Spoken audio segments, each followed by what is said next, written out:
Saya Lilian Mutiara, NIM G00239095 dari kelompok K4.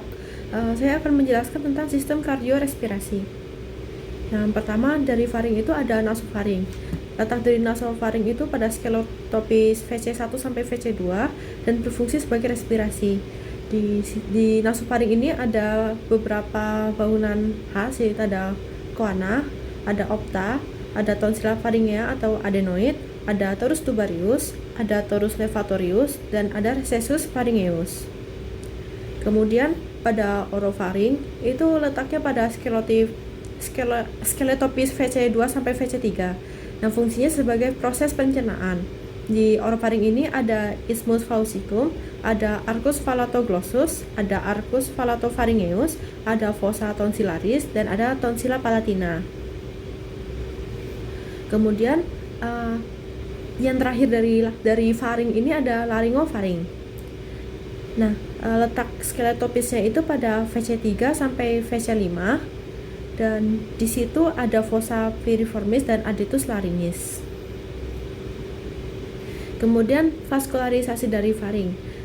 Arterinya itu pada bagian atas berasal dari arteri carotis externa.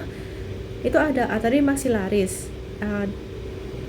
remus pharyngeus, arteri palatina descendens. Kemudian ada arteri facialis, remus tonsillaris, dan arteri palatina ascendens. Kemudian ada arteri pharyngea ascendens. Kemudian ada arteri lingualis pada bagian bawah yang berasal dari truncus thyrocervicalis. Itu berasal dari truncus thyrocervicalis artery subclavia. Itu ada arteri thyroidea inferior, ramus pharyngealis, tonsilla palatina, dan mendapat suplai darah utama dari remus tonsillaris arteri facialis. Kemudian untuk venanya ada plexus vena pharyngealis yang mengaliri ke plexus pterygoideus di superior dan ke vena facialis, serta vena jugularis interna di inferior. Kemudian untuk inervasinya secara sensorik itu oleh plexus pharyngeus dari nervus glossopharyngeus. Untuk motoriknya itu dari ada plexus pharyngeus dari nervus vagus.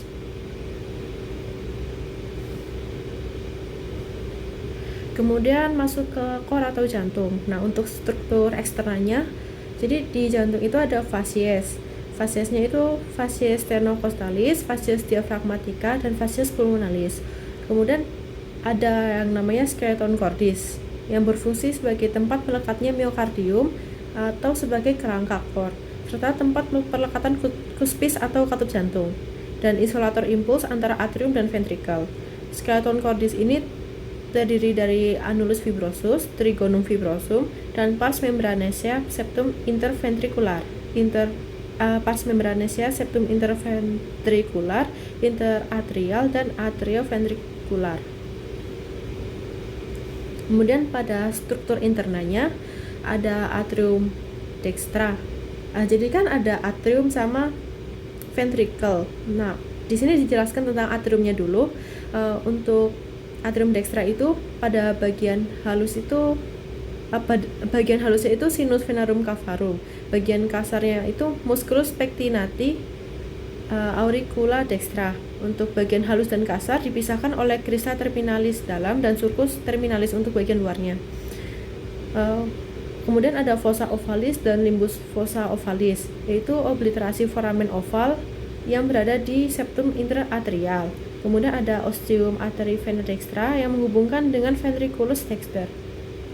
Kemudian ada ostium sinus coronaris, itu ada valvula debasi. Kemudian ada ostium vena cava inferior, di situ ada valvula eustasi. Kemudian pada atrium yang sinistra itu terdiri atas sinus venarum cavarum, dan auricula sinistra.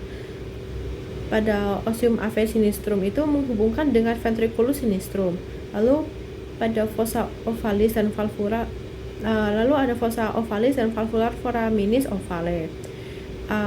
Atrium sinistra ini dimuarai oleh dua buah vena pulmonalis dextra, sebuah vena pulmonalis sinistra superior, dan sebuah vena pulmonalis sinistra inferior.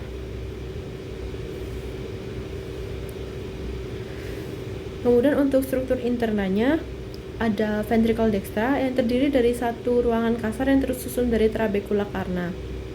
Ada jenis dari trabecula carne, ada musculus papillaris dan chorda tendinea. Kemudian ada trabecula septomarginalis yang terdapat di sini terdapat bundle of His. Kemudian rigi biasa yang menonjol di bagian dalam.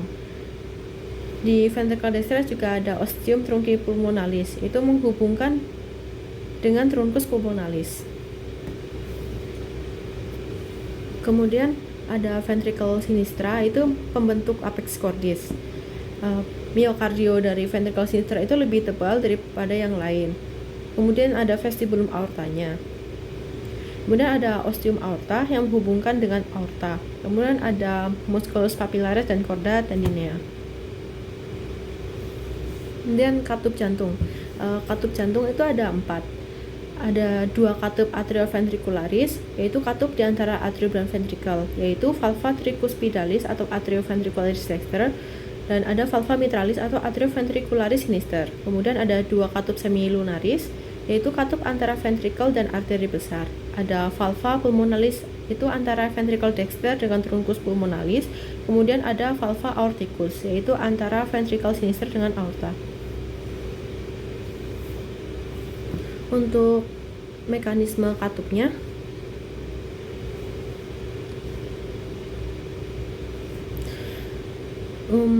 untuk mekanisme katup atrioventricularis itu ventricle relaksasi, kemudian tekanan di dalam ventricle rendah, lalu cuspis tergantung lemah, kedua valva atrioventricularis terbuka, kemudian darah masuk ke ventricle. Karena darah masuk ke ventricle, darah di ventricle penuh, kemudian katup terdorong oleh aliran darah dan tertutup. Lalu chorda tendinea dan musculus papillaris menegang. Lalu mekanisme pada valva pulmonalis itu selama sistol, tekanan aliran darah akan mendorong katup ke atas sehingga darah mengalir ke arteri pulmonalis. Kadang darah akan mengisi sinus pulmonal, dan ketika katup telah terisi penuh, titik puncaknya akan turun ke bawah sehingga menutup katup pulmonal. Kemudian mekanisme dari valva aorticus.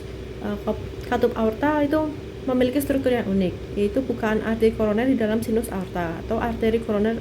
Arteri koroner adalah arteri yang memvaskularisasi jantung itu sendiri, yang ada di dalam sinus aorta. Lalu untuk pengisian sinus hanya terjadi pada akhir sistol, yaitu kontraksi ventricle, sehingga aliran darah melalui pembukaan arteri koroner hanya terjadi pada fase diastol, ventrikelnya berelaksasi dan atriumnya kontraksi. Kemudian ada diafragma. Diafragma itu pembatas dari kavitas torakis dan kavitas abdominis. Ada 2 bagian, ada pars muscularis perifer yang dibagi jadi pars stenalis, causalis, dan lumbalis. Kemudian ada centrum tendineum atau sentral. Untuk pars muscularisnya kan tadi ada 3 pars kan. Nah, yang stenalis ini itu ada yang namanya trigonum sternocostalare yang dilewati oleh arteri vena epigastria superior dan vasa lymphatica 2 dan vasa lymphatica. Kemudian ada 2 tempat lemahnya, yaitu locus minalis resistensi yang sering terjadi hernia diafragmatika. Kemudian ada pars cotalis yang yaitu bentukan kubah pada diafragma. Kemudian ada pars lumbaris. Kan di pars lumbaris ini dibagi jadi ada beberapa bagian juga. Yang pertama ada arcus lumbosacralis medialis, yaitu ligamen arcuatum medial, penebalan fascia musculus psoas major. Kemudian ada arcus lumbosacralis lateralis atau ligamen arcuatum lateral, itu penebalan fascies musculus quadratus lumborum. Kemudian bagian pars lumbalis diafragmatica yang melekat pada vertebrae lumbalis membentuk 2 crura muskuler, yaitu crus dextrum dan crus sinistrum. Batas medial kedua crura akan menyatu dan membentuk ligamen arcuatum medianum di ventral aorta hiatus aorticus.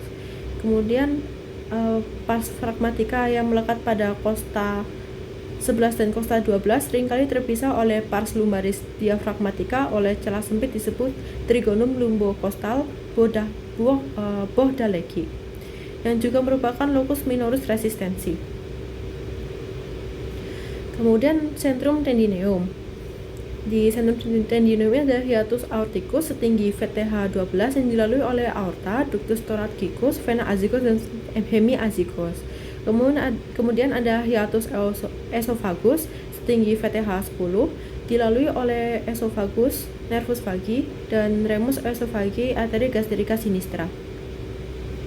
Foramen vena cava, kemudian ada foramen vena cava morgagni setinggi VTH8 dilalui oleh vena cava inferior, nervus phrenicus dexter, dan vasa lymphatica. Kemudian ada trigonum sternocostal atau lare yang dilalui oleh arteri vena epigastrica superior dan vasa lymphatica. Yang terakhir ada mediastinum. Mediastinum itu ruang dalam kavitas torakis di antara kedua kavitas pleuralis. Sebuah bidang transversus yang membentang dari angulus sternalis dipertemukan antara manubrium dan corpus sterni sampai ke diskus intervertebralis antara VTH 4 dan 5 yang membagi mediastinum menjadi jadi ada 3 bagian. Ada mediastinum superius, ada 2 bagian, jadi mediastinum superius dan inferior. Mediastinum superius itu membentang dari apertura superior thorax sampai ke transverse thoracic plane, termasuk angulus sternalis dan antara VTH 4 atau 5, yang berisi ada thymus, trachea, esophagus, arcus aorta dengan 3 cabang besar.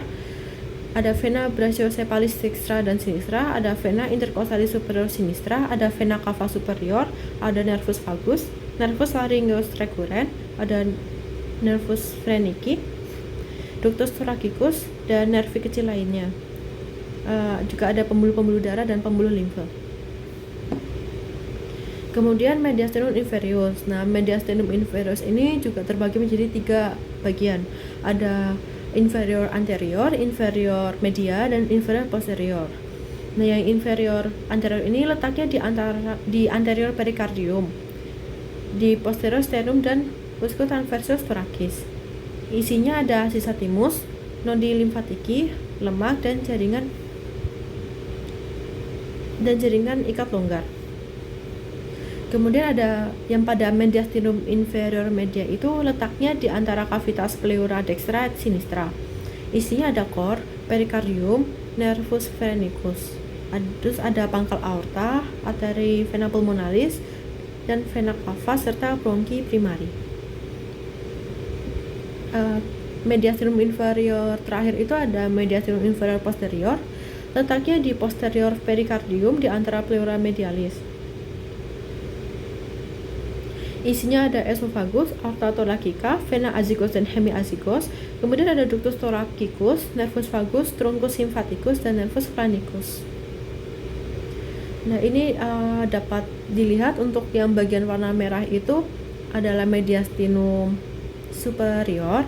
Untuk yang bagian biru itu mediastinum inferior anterior, yang bagian oranye itu mediastinum inferior media, terus yang pada hijau itu mediastinum inferior posterior.